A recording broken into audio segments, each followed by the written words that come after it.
లహరి డబ్బు తీసుకొని మహేష్ దగ్గరికి వస్తుంది. డబ్బు తీసుకొచ్చావా అని మహేష్ అడుగుతూ ఉంటాడు. తీసుకొచ్చాను, ముందు ఫొటోస్ అరెస్ట్ చేయి అని లహరి అడుగుతూ ఉంటుంది. డబ్బు నా చేతికి వచ్చాకే అరెస్ట్ చేస్తాను అని మహేష్ చెప్తూ ఉంటాడు. అయితే డబ్బు తీసుకో అని లహరి మహేష్కి డబ్బులు ఇస్తుంది. డబ్బులన్నీ కరెక్ట్గానే ఉన్నాయా, లోపల ఏమైనా చెరిగిపోయిన నోట్లు ఉన్నాయా అని మహేష్ అడుగుతూ ఉంటే చెక్ చేసుకో అని లహరి చెప్తుంది. ఇక మహేష్ డబ్బులను చెక్ చేసుకుంటూ ఉంటాడు. అవును, నాతో ఫోన్లో మాట్లాడింది నువ్వేనా? ఫోన్లో మాట్లాడిన వాయిస్ ఈ వాయిస్ తేడాగా ఉందే అని లహరి అడుగుతూ ఉంటుంది. నా గొంతు నా ఇష్టం వచ్చినట్టు మాట్లాడతాను అని మహేష్ లహరికి చెప్తూ ఉంటాడు. సరే, ఫొటోస్ ముందు అరెస్ట్ చేయి అని లహరి అడుగుతూ ఉంటుంది. అప్పుడే ప్రకాష్ లహరి దగ్గరికి వచ్చి హాయ్ లహరి అని అంటూ ఉంటాడు. లహరి కంగారు పడుతూ ప్రకాష్ వైపు చూస్తూ ఉంటుంది. ఎవరు లహరి తను అని ప్రకాష్ అడుగుతూ ఉంటాడు. ఇక లహరి ఏం మాట్లాడకుండా టెన్షన్ పడుతూ ఉంటే నేను లహరికి భావనవుతాను బ్రో అని మహేష్ ప్రకాష్కి చెప్తూ ఉంటాడు. సరే లహరి, మీరిద్దరూ మాట్లాడుకోండి, నేను వెళ్తున్నాను అని ప్రకాష్ చెప్తూ ఉంటే ఒక్క నిమిషం బ్రో, మీరిద్దరే మాట్లాడుకోండి, నా పని అయిపోయింది, నేను వెళ్ళిపోతున్నాను, జస్ట్ క్యాజువల్గానే నేను లహరి మాట్లాడుకుంటున్నాం. లహరి అత్తయ్యని మావయ్యని అడిగినట్టు చెప్పు, నేను వెళ్తున్నాను అని మహేష్ అక్కడి నుంచి వెళ్ళిపోతాడు. ప్రకాష్ ఈ సమయానికే వచ్చాడేంటి, అనవసరంగా వీడు ఫొటోస్ ఎరేజ్ చేయకుండానే వెళ్ళిపోతున్నాడు, పైగా వీడు నాకు భావనని చెప్తున్నాడు అని లహరి కంగారు పడుతూ ఉంటుంది. ఇక మరోవైపు ప్రకాష్ లహరి బేబీ అలా బయటికి వెళ్ళి ఎంజాయ్ చేద్దామా అని అడుగుతూ ఉంటాడు. నా మూడ్ బాగాలేదు అని లహరి అక్కడి నుంచి వెళ్ళిపోతుంది. ఫస్ట్ ప్లాన్ సక్సెస్ఫుల్గానే అయింది, నీతో చాలా పనుంది లహరి బేబీ అని ప్రకాష్ మనసులో అనుకుంటూ ఉంటాడు. మరోవైపు దర్శన్, సమీర, శరణ్య ఒక హోటల్ దగ్గర ఆగుతాడు. ఇక శరణ్యను పిలవకుండా దర్శన్ సమీర హోటల్లోకి వెళ్ళిపోతాడు. శరణ్య కూడా దర్శన్తో వెనకాలే వెళ్తూ ఉంటుంది. ఇక దర్శన్ శరణ్యని చూసి ఏంటి తోకలాగా మా వెనకాలే వస్తున్నావు, అక్కడ కూర్చో అని చెప్పడంతో శరణ్య ఫీల్ అవుతూ రెస్టారెంట్ బయటే కూర్చుంటుంది. ఇక సమీర, దర్శన్ ఇద్దరు కూడా రెస్టారెంట్లోకి వెళ్తారు. అప్పుడే వెయిటర్ వచ్చి ఏం కావాలి సార్ అని అడుగుతూ ఉంటారు. 2 మ్యాంగో జ్యూసెస్ అని దర్శన్ చెప్తాడు. దర్శన్, ఇలాంటి రోజు ఒక రోజు వస్తుందని నేను అస్సలు అనుకోలేదు, నాకు చాలా సంతోషంగా ఉంది అని సమీర దర్శన్కి చెప్తూ ఉంటుంది. కానీ పెళ్ళికి వెళ్తూ పిల్లిని వెంట పెట్టుకెళ్ళినట్టు నీ భార్యనే మనకు అడ్డుగా ఉంది అని సమీర దర్శన్తో చెప్తూ ఉంటే దాని సంగతి నీకెందుకు సమీర, మన ఇద్దరం ఎంజాయ్ చేశామా లేదా అన్నది మాత్రమే ముఖ్యం అని దర్శన్ చెప్తూ ఉంటాడు. ఇక మరోవైపు వెయిటర్ శరణ్య దగ్గరికి వెళ్ళి మేడం ఆర్డర్ చెప్తారా అని అడుగుతూ ఉంటే ఆయనేమీ ఆర్డర్ చెప్పలేదా అని శరణ్య అడుగుతుంది. సార్ చెప్పలేదు మేడం అని వెయిటర్ చెప్తూ ఉంటాడు. ఇక తర్వాత రండి అని శరణ్య చెప్పడంతో వెయిటర్ అక్కడి నుంచి వెళ్ళిపోతాడు. మరోవైపు ఆనంద ఫోన్ చూస్తూ ఉంటుంది. ఇక అప్పుడే అనన్య పైనుంచి ఆనంద ఏం చేస్తుందా అని చూస్తూ ఉంటుంది. ఆనంద అనన్యను గమనించి వెంటనే దర్శన్కి ఫోన్ చేస్తుంది. నాన్న, దర్శన్ ఫోన్ రింగ్ అవుతూ ఉంటే దర్శన్ ఫోన్ చూసుకొని అమ్మ ఫోన్ చేస్తుంది అని సమీరతో చెప్పడంతో సమీర గతంలో ఆనంద అన్న మాటలను గుర్తు చేసుకొని భయపడుతూ ఉంటుంది. సమీర భయపడకు, కూల్గా కూర్చో, నేను హ్యాండిల్ చేస్తాను కదా అని దర్శన్ ఫోన్ లిఫ్ట్ చేస్తాడు. నాన్న దర్శన్ ఎక్కడున్నారు, ఎంతవరకు వెళ్ళారు అని ఆనంద వీడియో కాల్లో అడుగుతూ ఉంటుంది. ఆల్మోస్ట్ రీచ్ అయిపోయామమ్మా అని దర్శన్ చెప్తూ ఉంటాడు. అవును, శరణ్య ఎక్కడా, శరణ్య కనిపించట్లేదు అని ఆనంద అడుగుతూ ఉంటుంది. ఎండలు బాగా ఉన్నాయమ్మా, అందుకని జ్యూస్ తాగుదామని రెస్టారెంట్ దగ్గర ఆగాము అని దర్శన్ ఆనందకి చెప్తూ ఉంటాడు. ఏంటి, రెస్టారెంట్ దగ్గర జ్యూస్ తాగడానికి ఆగారా అని ఆనంద అనన్యకు వినిపించేలా చెప్తూ ఉంటుంది. అవునమ్మా అని దర్శన్ చెప్తూ ఉంటాడు.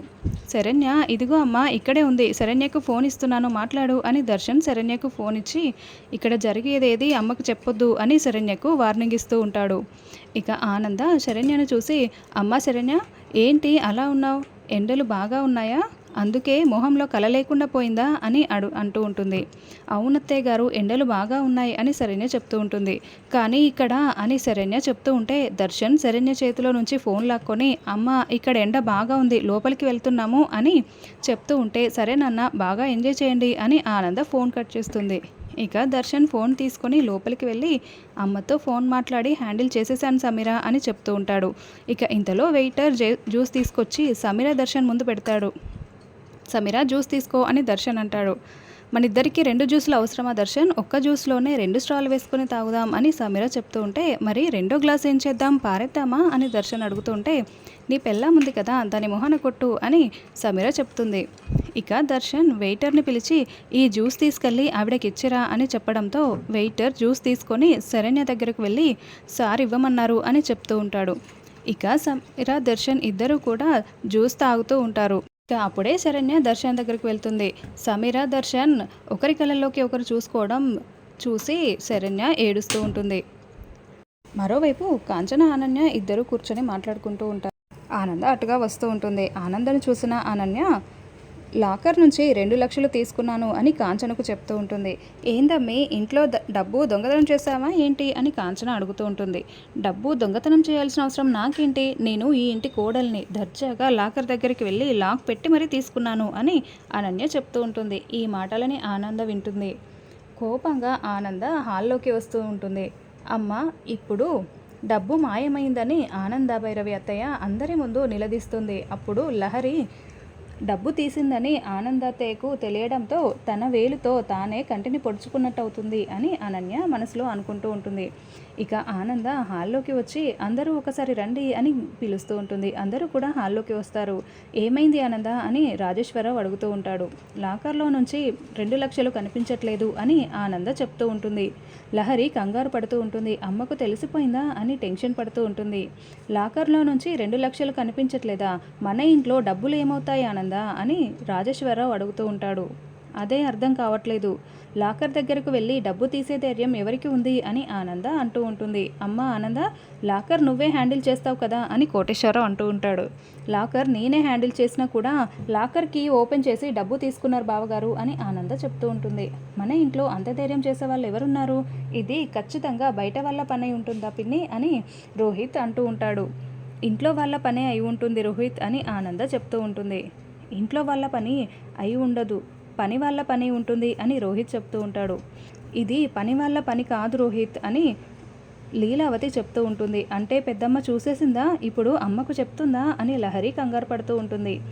పెద్దత్తయ్య గారు చూసినట్టున్నారు లహరి డబ్బు తీయటం, అందుకే లహరి పేరు చెప్పడానికి వచ్చినట్టున్నారు. అమ్మయ్య, నాకైతే లహరి పేరు చెప్పాల్సిన అవసరం లేదు అని అనన్య మనసులో అనుకుంటూ ఉంటుంది. అక్క, లాకర్లో నుంచి ఎవరు డబ్బు తీశారో నువ్వు చూసావా అని ఆనంద అడుగుతూ ఉంటుంది. చెప్పండి అత్తయ్య గారు, లహరి పేరు చెప్పండి అని అనన్య మనసులో అనుకుంటూ ఉంటుంది. ఆనంద, లాకర్లో నుంచి డబ్బు నేనే తీశాను అని లీలావతి చెప్తూ ఉంటుంది. అక్క, నువ్వు డబ్బు తీసావా అని ఆనంద అడుగుతూ ఉంటే, అవును ఆనంద, నేనే తీశాను అని లీలావతి చెప్తూ ఉంటుంది. అబ్బా, గుండెలన్నీ ఒక్క నిమిషం ఆగిపోయినట్టు అనిపించాయి లీలావతి, ముందు ఈ విషయం చెప్పొచ్చు కదా అని కోటేశ్వరరావు అంటూ ఉంటాడు. ఆనందను డబ్బులు అడుగుదామని వచ్చానండి. ఆనంద ఫోన్ మాట్లాడుతుంది, తర్వాత చెప్దామని డబ్బులు తీసుకున్నాను. ఈలోపు ఆనందకి లాకర్లో డబ్బులు కనిపించట్లేదనుకుంటా, అందుకే వచ్చి అడుగుతుంది అని లీలావతి చెప్తూ ఉంటుంది. ఇక ఆనంద ఏం మాట్లాడకుండా తన రూమ్లోకి వెళ్ళిపోతుంది. పెద్దత్తయ్య గారు ఏదో కారణంతోనే లహరి పేరు చెప్పలేదనుకుంటా అని అనన్య మనసులో అనుకుంటూ ఉంటుంది. ఇక ఆనంద ఒంటరిగా కూర్చొని ఆలోచిస్తూ ఉంటుంది. అప్పుడు ఆనంద దగ్గరికి లీలావతి వచ్చి, ఏంటి ఆనంద ఆలోచిస్తున్నావు అని అడుగుతూ ఉంటుంది. డబ్బు నేనే తీశాను ఆనంద అని లీలావతి అంటూ ఉంటే, నువ్వు తీయలేదని నాకు తెలుసక్క అని ఆనంద అంటుంది. ఏంటి ఆనంద, నేను తీసా అన్నా కూడా తీయలేదంటావు అని లీలావతి అంటూ ఉంటుంది.